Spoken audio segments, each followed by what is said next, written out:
Des enfants figurent parmi les victimes après qu'une frappe aérienne israélienne sur un bloc d'immeubles dans le camp de réfugiés de Nuseirat à Gaza ait tué au moins 33 personnes, selon les autorités sanitaires dirigées par le Hamas.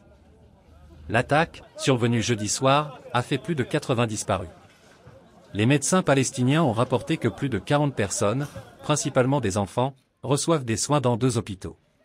فجأنا بصوت ضخم جدا جدا كأنه زلزال يعني وصلنا جينا نجري كانت الدنيا ظلمة مش شايفين ولا شيء على كشافات الجو ولا قعدنا نبحث عن الشهداء لقينا الشهداء تحت الأنقاض هنا أكثر من 30 شهيد أطفال وشيوخ ونازحين ولحتى الآن في ناس تحت الأنقاض موجودين مش عارفين نطلعهم يمكن طيبين يمكن ميتين احنا ما بدنا نعرف هذا الكلام هذا إجرام متعمد يعني أي العالم هذا دمار هذا خراب هذا مجرد تخريب تدمير ايش فيهم ما كانوا هنا شيء ما كانش فيهم نايمين في دورهم نايمين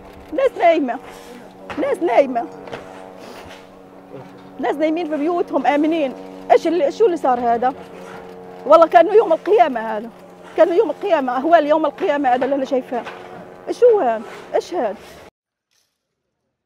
L'IDF a accusé le djihad islamique d'utiliser des structures civiles comme boucliers pour leurs activités et a confirmé que des enquêtes étaient en cours sur le nombre de victimes. Nuseirat est l'un des 8 camps historiques de Gaza, abritant à l'origine des réfugiés de la guerre de 1948. Aujourd'hui, il s'agit d'une zone urbaine densément peuplée avec de nombreuses personnes déplacées dans tout Gaza.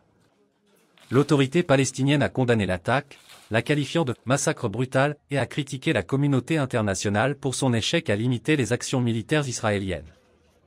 Séparément, l'hôpital Kamal Adwan dans le nord de Gaza a subi un lourd bombardement pendant la nuit, avec des rapports faisant état de frappes aériennes et terrestres ayant blessé 3 membres du personnel médical, dont un déjà blessé dans des attaques similaires. Parallèlement, le secrétaire d'État américain Anthony Blinken a participé à des discussions sur un cessez-le-feu lors de sa tournée au Moyen-Orient.